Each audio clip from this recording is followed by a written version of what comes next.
Mais comment tu reçois le Saint-Esprit si tu ne reçois pas la parole? C'est pas possible. Il faut que tu reçoives la parole. La Bible dit à ceux qui l'ont reçu et qui ont cru en son nom, la parole a donné le pouvoir de devenir enfant de Dieu. Mais quand on devient enfant de Dieu, c'est parce qu'on a reçu l'Esprit de Dieu. Mais si tu ne reçois pas la parole, tu ne reçois pas l'Esprit de Dieu. Mais si tu renies la parole, c'est que tu as renié l'Esprit. Or, l'abandon de la foi, c'est renier Jésus. C'est ne plus croire en Jésus. Pourquoi? Il arrive un moment. Et là, nous rentrons de plein pied pour terminer avec ce que j'ai appelé le péché impardonnable. Et c'est là où le diable veut amener beaucoup de chrétiens.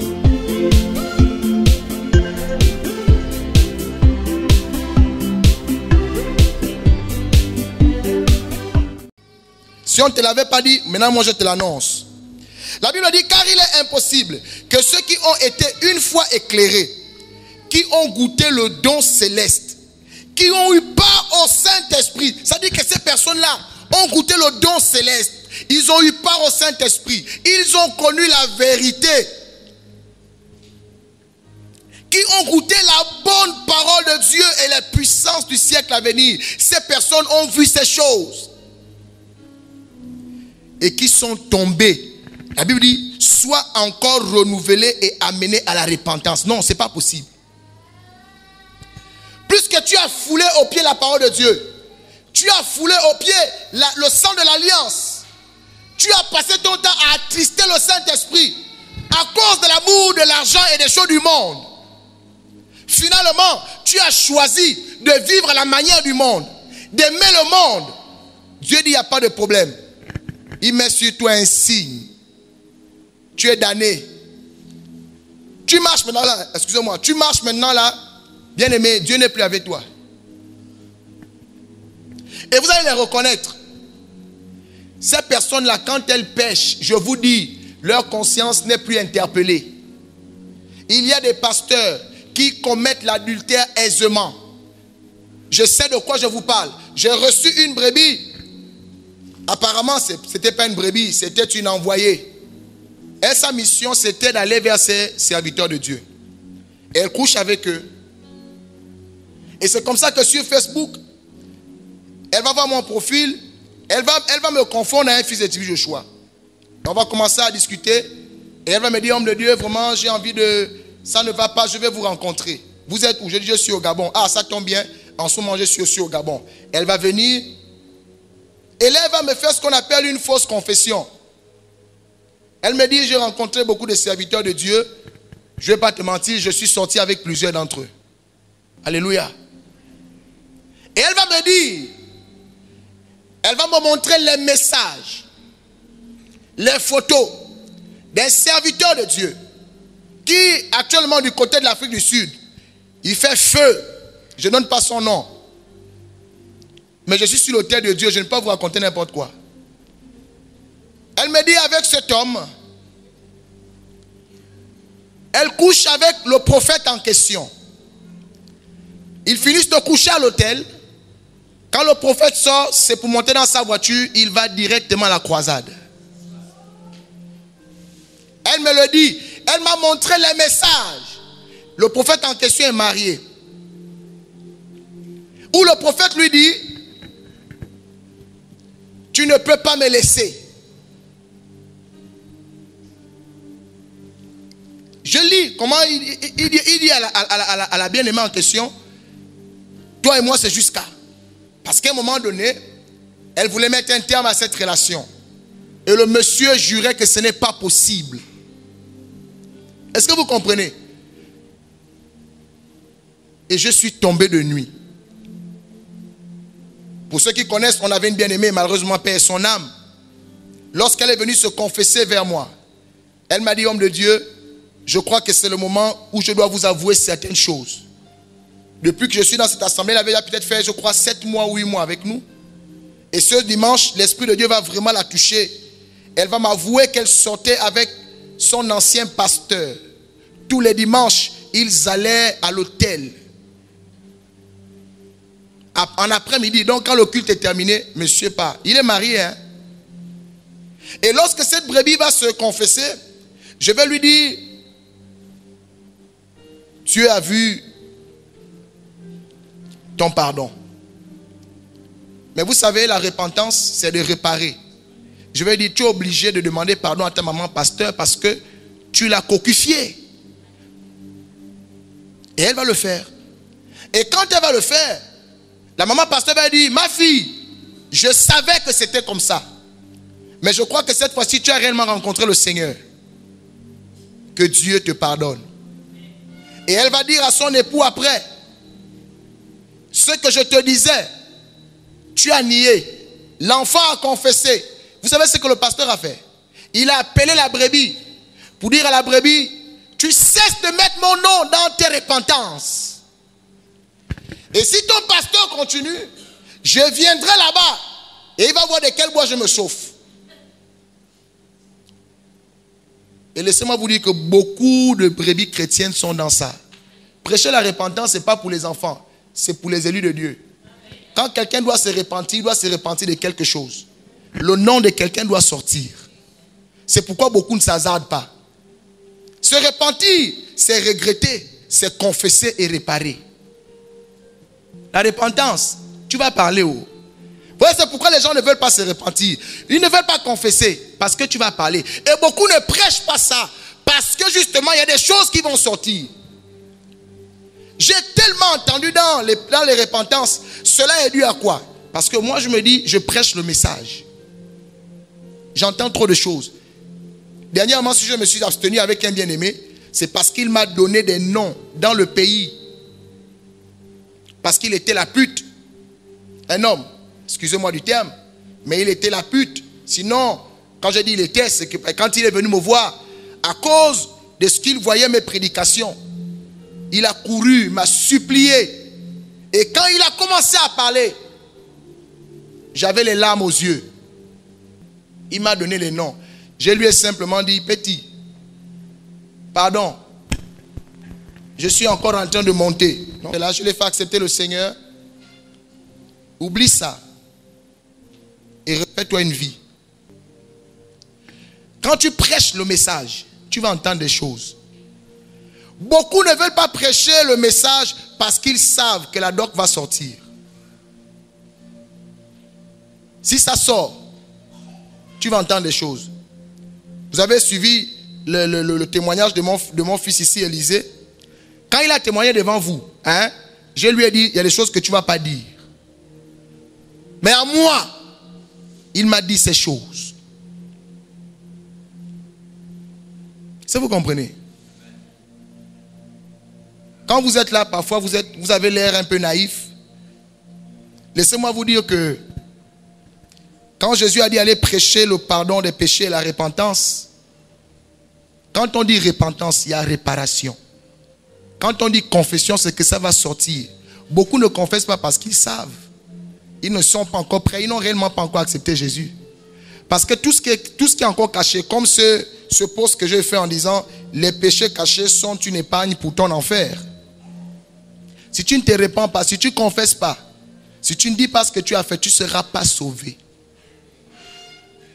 Alléluia. C'est pour vous dire, bien aimé, si je vous dis ces choses, c'est parce que Dieu vous aime.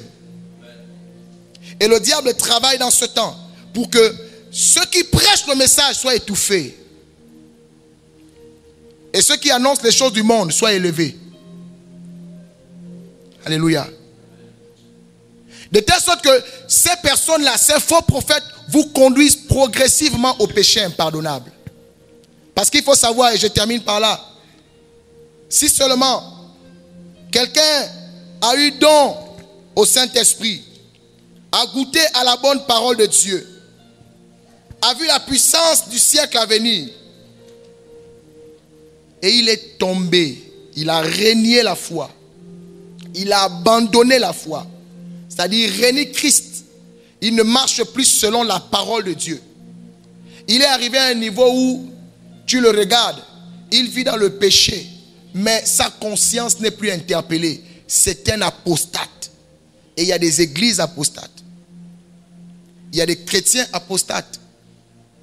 Dites-leur à ceux-là, il n'y a plus rien à faire pour eux. Même s'ils demandent encore pardon, il n'y a plus de pardon. La Bible dit, il n'y a plus de sacrifice pour ton péché. Parce que pour ces personnes-là, elles exposent Christ à l'ignominie. Tu crois que Jésus va encore redescendre pour aller à la croix? qui peut convaincre Jésus encore de descendre pendant la croix? La Bible dit, il a accompli le sacrifice une seule fois pour toutes.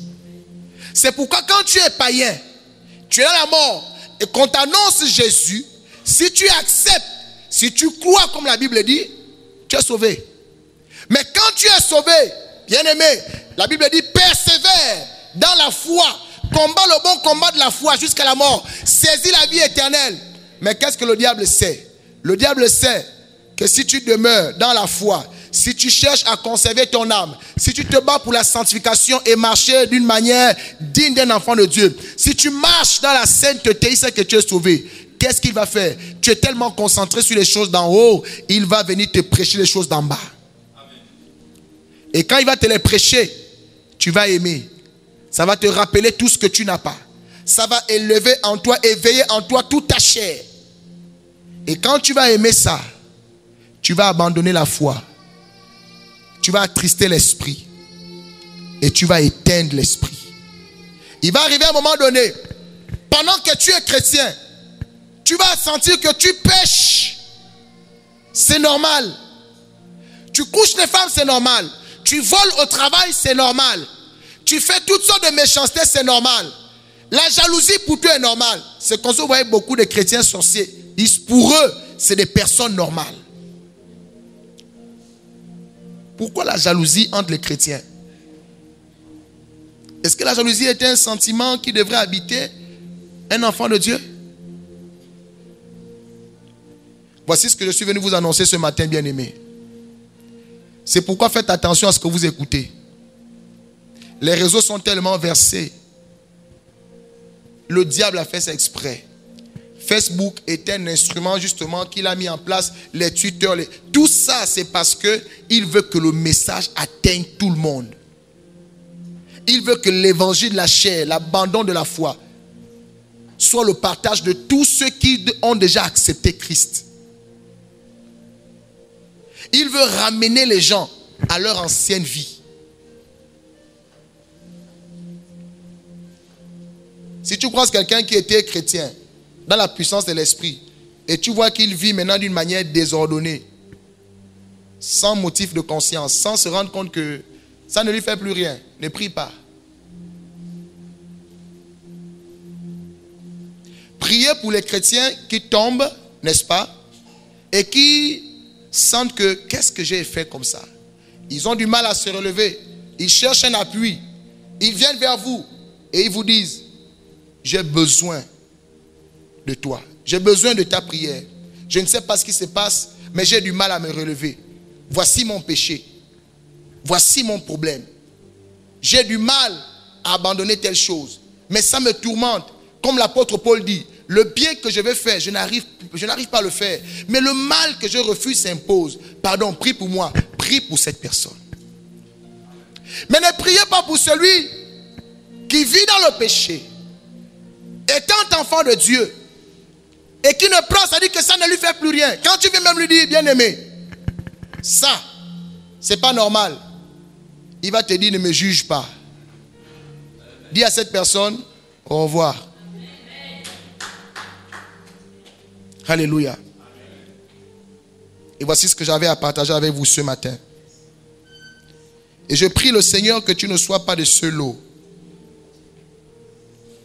Je vous ai dit tout au long de ma prédication et mon enseignement que c'est progressif. Ça commence d'abord par ce que tu écoutes. Parce que le diable sait ce dont tu as besoin.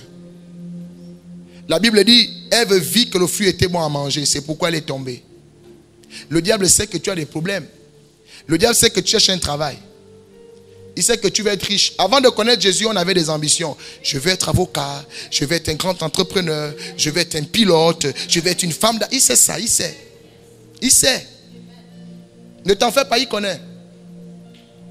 Et quand il voit que tu veux te détourner, maintenant pour suivre le plan de Dieu, il dit non, écoute, Dieu n'est pas contre ces choses. Tu sais, Jésus, la Bible dit que l'or et l'argent appartiennent au Seigneur. Dieu peut te rendre riche.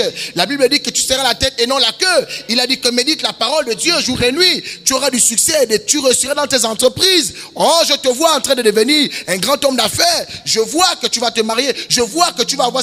Et il va te gazer avec ça.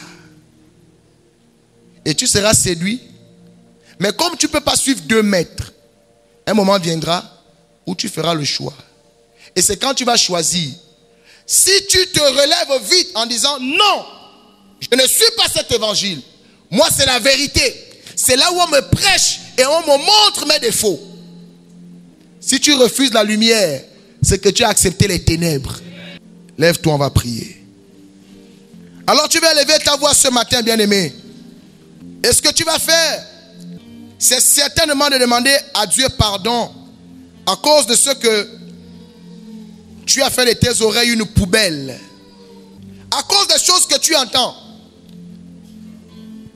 Tu écoutes tous les prédicateurs, bien-aimé, ce n'est pas possible. Je ne dis pas de ne pas écouter les prédicateurs. Mais je dis, quand tu écoutes un prédicateur, bien-aimé, qu'est-ce qu'il annonce? Si ce qu'il annonce, bien-aimé, cela ne t'encourage pas à te sanctifier. Cela ne t'encourage pas à garder la foi. Cela ne t'encourage pas à rechercher le royaume. Laisse tomber. Dieu sait de quoi tu as besoin. Alléluia. Ce matin, demande à Dieu pardon parce que à un moment donné, tu as ressenti que les choses du royaume devenaient peu de choses pour toi. Mais tu courais beaucoup plus pour tes désirs de la chair. Élève la voix. C'est cette prière qui fera en sorte que là où l'ennemi avait déjà commencé à travailler pour te conduire vers le péché impardonnable, qu'il ne réussisse pas.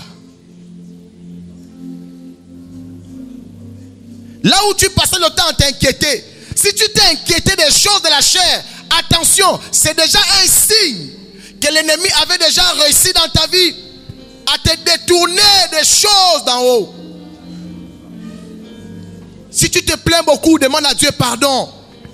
C'est déjà un signe que le diable avait déjà une mainmise dans le plan qu'il a dans son esprit de mettre en l'homme la marque de la damnation.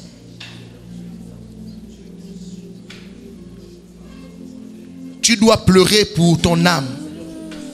Tu dois pleurer lorsque tu pèches.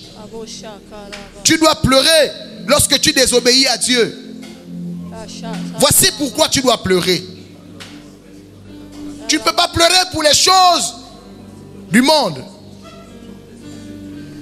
Si tu es arrivé à un niveau où ton cœur est devenu insensible à la parole de Dieu, bien-aimé, c'est le moment de pleurer. C'est le moment de pleurer. Ne sois pas insensible à la parole. Non. Ne fais pas ça. Tu blasphèmes le nom du Seigneur parce que tu as besoin d'argent. Parce que tu veux voyager. Tu blasphèmes. Et tu dis d'ailleurs, à quoi me sert de suivre la parole de Dieu? Bien-aimé, c'est un piège de Satan.